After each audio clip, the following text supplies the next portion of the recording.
Hello అందరికీ. Bank నిఫ్టీలో మనం ట్రేడ్ గురించి మాట్లాడుకుందాం. ఫస్ట్ ఆఫ్ ఆల్ అనాలిసిస్ చేద్దాం.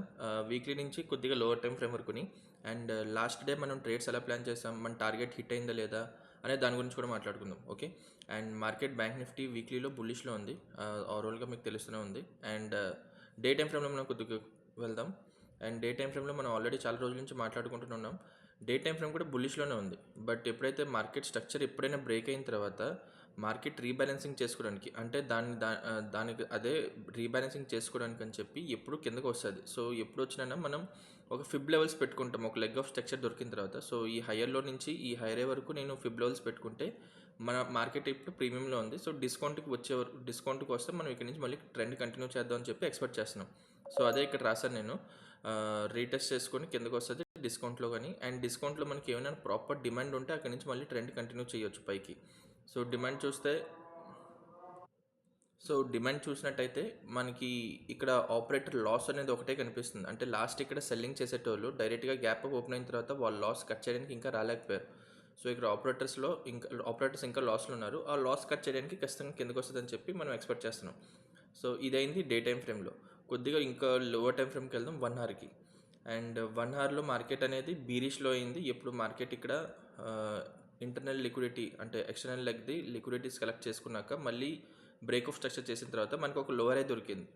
అండ్ ఈ లోవర్ ఐతో ఇప్పుడు మనం పర్టికులర్గా లోవర్ మార్కెట్ అనేది ఈ టైం ఫ్రేమ్ ప్రకారం బీరిష్ కాబట్టి సో ఓవరాల్గా డే టైం ఫ్రేమ్ బుల్లిషే. సో డే టైం ఫ్రేమ్లో మనం ఎక్కడి వరకు తీసుకెళ్దాం అనుకుంటున్నాం, దీని లో కిందకి తీసుకెళ్ళాలని ఈక్విలిబ్రియం అని చెప్పి పెట్టాను కదా, అంటే 50% అనమాట. డే టైం ఫ్రేమ్ 50% ఇది. ఈ లెవెల్ కిందకి తీసుకెళ్తే డిస్కౌంట్లోకి వస్తుందని చెప్పి ఈ డిస్కౌంట్లో తీసుకెళ్లే వరకు మన బాధ్యత 1 hour time frame liquidity generate చేయడం. సో మార్కెట్లో ఈ కంప్లీట్ లెగ్ స్ట్రక్చర్ బ్రేక్ అయిన తర్వాత మనకి లోవర్ హై అండ్ లోవర్లో దొరికింది. సో మనం దీనికి కూడా ఎక్స్టర్నల్ లెగ్ ప్రీమియం డిస్కౌంట్ పెట్టుకుంటే మనం ప్రీమియం ఇక్కడ ఉంది అండ్ డిస్కౌంట్లో ఉన్నాం ఇప్పుడు. సో డిస్కౌంట్లో మార్కెట్ ఎప్పుడైతే ఈ లెగ్ స్ట్రక్చర్ బ్రేక్ చేసిందో మళ్ళీ మార్కెట్ రీబ్యాలెన్స్ చేసుకోవడానికి పైకి వెళ్తుంది కదా. సో మనం మ్యాక్స్ ఏం ఎక్స్పెక్ట్ చేస్తామంటే ప్రీమియంలో ఎంటర్ అయిన తర్వాత ప్రీమియంలో అక్కడ ఏమైనా సప్లై ఉంటే అక్కడి నుంచి మళ్ళీ ట్రెండ్ కంటిన్యూ చేయాలని చెప్పి. సో మనకు వీక్నెస్ ఎక్కడ చూపిస్తుందని చెప్పి చూస్తే మనకి ఆల్రెడీ ఇక్కడ కంటిన్యూషన్ సప్లై ఉండేది. ఆ సప్లైని బ్రేక్ చేసింది. లోవెస్ట్ టైం ఫ్రేమ్లో ఇక్కడ ఒక సప్లై ఉండేది, దాన్ని బ్రేక్ చేసింది. బ్రేక్ చేసిన తర్వాత ఇక్కడ నుంచి అంటే లోయెస్ట్ టైం ఫ్రేమ్లో మనం చూసుకున్నట్టయితే ఇక్కడ నుంచి ఎంట్రీ తీసుకోవచ్చు. ఎప్పుడైతే బ్రేక్ అయిందో డైరెక్ట్ ఎంట్రీ ఇక్కడ తీసుకొని నెక్స్ట్ సప్లై వరకు మనం పెట్టుకోవచ్చు ప్రైస్ డెలివరీ ప్రకారం, క్యాండిల్ ప్రైస్ డెలివరీ ప్రకారం చూసుకుంటే. సో నేను ఆ ఉద్దేశంతో నేను ఇక్కడ కూడా అందుకే రాశాను. ఇక్కడ చూడండి, బీరిష్ in so and so time frame. And ఈ లోవర్లో ఎక్కడి నుంచి వెళ్ళట్లేదు. డే టైం ఫ్రేమ్లో చూసినట్టయితే ఇది ఎక్కడి నుంచి వెళ్ళట్లేదు. ఇది ఒక జస్ట్ ఇండ్యూస్మెంట్ డిమాండ్ నుంచి వెళ్తుంది. అదే ఇక్కడ మెన్షన్ చేశాను, ఇండ్యూస్మెంట్ డిమాండ్ నుంచి వెళ్తుందని చెప్పి. సారీ, చిన్న కరెక్షన్, ఇండ్యూస్మెంట్ డిమాండ్ నుంచి వెళ్తుంది. సో అది రీబ్యాలెన్సింగ్ చేసుకోవడానికి అది ఒక ఇండ్యూస్మెంట్ డిమాండే కాబట్టి ఇండ్యూస్మెంట్ డిమాండ్ నుంచి వెళ్ళినప్పుడు ఓన్లీ ఇండ్యూస్మెంట్ మాత్రం గ్రాప్ చేయొచ్చు. సో ఈ లెగ్లో ఇండ్యూస్మెంట్ ఎక్కడ ఉంది, ఈ హై ఇండ్యూస్మెంట్, ఇక్కడ కూడా ఇండ్యూస్మెంట్ అండ్ ఇదంతా ఇండ్యూస్మెంట్ ఇంక మనకి. సో మ్యాక్స్ అయితే ఇది ఒకటే సప్లై, ఇది ఒకటే సప్లై. ఈ ఫ్లిప్ సప్లైని నేను ఏదైతే మార్క్ చేసుకున్నానో అది కొద్దిగా స్ట్రాంగ్ సప్లై, ఎందుకంటే ఇంటర్నల్లో ఒక సప్లైని బ్రేక్ చేసి వచ్చింది. సో ఇది ఒక లోవర్ హై కూడా ఇంటర్నల్లో. బట్ ఇక్కడ ఓవరాల్గా ఈ టైం ఫ్రేమ్ ప్రకారం చూసుకుంటే నాకు ఇది ఒకటే సప్లై కనిపిస్తుంది. సో మార్కెట్ని నెక్స్ట్ సప్లై వరకు మనం కంటిన్యూ చేయొచ్చు. ఫస్ట్ సప్లై బ్రేక్ అయిన తర్వాత నెక్స్ట్ సప్లై వరకు కంటిన్యూ చేయొచ్చు. ఈ పర్టికులర్ టైం ఫ్రేమ్ ప్రకారం తెలుస్తుంది. సో ఇంకొద్దిగా లోవర్ టైం ఫ్రేమ్లో వెళ్ళి నేను 15 మినిట్స్లో ఫస్ట్ ఆఫ్ ఆల్ ఈ టార్గెట్ ఏదైతే మనం తీసుకున్నామో లోవర్లోని బ్రేక్ చేద్దామని చెప్పి, మీరు ప్రీవియస్ వీడియో చూసినట్టయితే నేను ఈ ఎంట్రీ తీసుకున్నాను అండ్ ఈ లోన్ బ్రేక్ చేయడానికి మనం ఎంట్రీ తీసుకున్నాం అండ్ ఫైనల్గా టార్గెట్ రీచ్ అయిపోయింది నెట్ సెక్షన్లో end of the day last వీకెండ్కి ఫ్రైడే.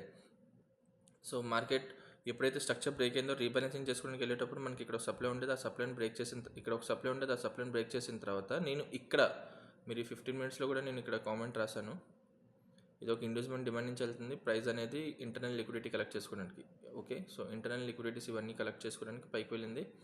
అండ్ వెళ్ళిన తర్వాత ఇక్కడ ఆర్డర్ ఫ్లో చేంజ్ చేసిన తర్వాత ఎప్పుడైనా ఒక కంటిన్యూషన్ సప్లై కానీ డిమాండ్ కానీ బ్రేక్ అయిందంటే వితౌట్ ఎక్కడి నుంచి అయినా అది మళ్ళీ ఒకసారి రీటెస్ట్ చేసుకోవడానికి ఎప్పుడైతే వస్తుందో మనం అప్పుడు టార్గెట్ తీసుకుందాం, ఎంట్రీకి తీసుకుందాం. సో ఇక్కడ ఒక సప్లై ఉండేది, అది బ్రేక్ అయిన తర్వాత మళ్ళీ కిందకు వచ్చిన తర్వాత నేను ఈ లెగ్కి ప్రీమియం డిస్కౌంట్ పెట్టుకున్నాను.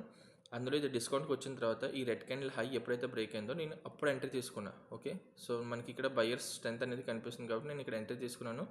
నెక్స్ట్ సప్లై, ఇది మన నెక్స్ట్ సప్లై, అండ్ నెక్స్ట్ సప్లైలో సెల్లింగ్ లాస్ట్ది ఇక్కడ నుంచి స్టార్ట్ అయింది. సో నేను అక్కడ వరకు టార్గెట్ పెట్టుకున్నా 300 పాయింట్స్కి. సో ఇది BTSTకి నేను హోల్డ్ చేశాను. ఇది ఒక విధంగా రిస్కీయే, బట్ 70% ప్రాబిలిటీస్ ఉంది దీంట్లో సక్సెస్ అవడానికి, అంటే ఈ సెటప్ ప్రకారం. సో నేను అందుకే ఒక తక్కువ లాట్స్తో నేను ఇక్కడ ఎంట్రీ తీసుకున్నాను ఇక్కడ వరకుని. అండ్ ఇక్కడికి వెళ్ళిన తర్వాత మనకి ఓవరాల్గా మళ్ళీ సేమ్ అదే సెల్లింగ్ వస్తుంది. సో నేను ట్రెండ్ కంటిన్యూ చేయొచ్చు. ఈవెన్ ఇక్కడ కూడా BTST తీసుకునేటప్పుడు మ్యాక్స్ మార్కెట్ అనేది ఒక ఇక్కడ ఇండ్యూస్మెంట్ ఉంది. ఆ ఇండ్యూస్మెంట్ బ్రేక్ అయ్యే ముందు మళ్ళీ మార్కెట్ ఓపెన్ అయిన తర్వాత బ్రేక్ అవ్వకుండా ముందే ఒక పెద్ద క్యాండిల్ వచ్చింది. సో చాలా వరకు ఇక్కడ ఏంటంటే యాక్చువల్లీ అందరూ భయపడిపోయి ఉంటారు. సో నేను ఇక్కడ ఎందుకు ఎగ్జిట్ అవ్వలేదంటే ఇక్కడ లాస్ట్ సెల్లింగ్ ఎక్కడైంది, లాస్ట్ బయింగ్ ఎక్కడైంది, ఇక్కడ నుంచి ఇక్కడ వరకు ఈ క్యాండిల్లో అయింది. అండ్ తర్వాత మార్కెట్ అనేది గ్యాప్ డౌన్ ఓపెన్ అయిన తర్వాత బయర్స్ అనేది లాస్లో ఉంటారు కదా, వాళ్ళు లాస్ కట్ చేయడానికి అని చెప్పి పైకి వెళ్ళారు. అండ్ ఇంటర్నల్లో మనకి ఏదైతే లిక్విడిటీస్ ఉన్నాయో ఆ లిక్విడిటీ అంతా కలెక్ట్ చేసుకుని అక్కడ నుంచి మళ్ళీ ట్రెండ్ కంటిన్యూ చేశారు కిందికి. సో ఇది లోవెస్ట్ టైం ఫ్రేమ్లో మనం అవైలబుల్ ఉంటే ఎంట్రీ తీసుకోవచ్చు. అండ్ ఇదంతా స్ట్రక్చర్ బ్రేక్ అయ్యే ముందు ఒక సప్లై చేశారు, అంటే ఈ డిమాండ్ కాస్త ఇప్పుడు సప్లైలో కన్వర్ట్ అయింది. సో అందుకే ఇదంతా ఒక సప్లై కింద కన్వర్ట్ చేశాను. అండ్ ఈ సప్లై మనకి సపోర్ట్ చేస్తే, ఎందుకంటే హయ్యర్ టైం ఫ్రేమ్ 1 అవర్ది, ఇది మన ప్రీమియం జోన్లో కూడా వస్తుంది. ఇక్కడ నుంచి కానీ మనకి ఏదైనా కరెక్షన్ వచ్చినట్టయితే మనకి ట్రెండ్ కంటిన్యూ చేద్దాం. లోవర్ లోన్ బ్రేక్ చేయడానికి ఇక్కడ ఎంట్రీ తీసుకొని లోవర్ లోన్ బ్రేక్ చేయడానికి మనం ఎంట్రీ తీసుకుందాం. ఓకేనా, ఈ విధంగా ఇక్కడ స్టాప్ లాస్ పెట్టుకొని ఈ లోవర్ లోన్ బ్రేక్ చేయడానికి మనం ఫస్ట్ టార్గెట్ పెట్టుకుందాం. సరే, ఇది ఒకటి చూద్దాం అక్కడ నెక్స్ట్ డేకి. సో ఈ టార్గెట్ హిట్ అయింది కాబట్టి నేను ఇది తీసేస్తున్నాను టూల్ని. సో నాదైతే ట్రెండ్ ఇప్పుడు ప్రెజెంట్ బుల్లిష్లో ఉంది, BTSTకి నేను తీసుకుంది. అండ్ నెక్స్ట్ ఇది లోన్ బ్రేక్ ఇక్కడికి వెళ్ళిన తర్వాత ఈ సప్లై కానీ హోల్డ్ చేస్తే మనం ట్రెండ్ కంటిన్యూ చేస్తాం. లోవర్ లోన్ బ్రేక్ చేసి ఈ బ్లాక్ లైన్ ఏదైతే డే టైం ఫ్రేమ్ డిస్కౌంట్లో తీసుకెళ్ళడానికి.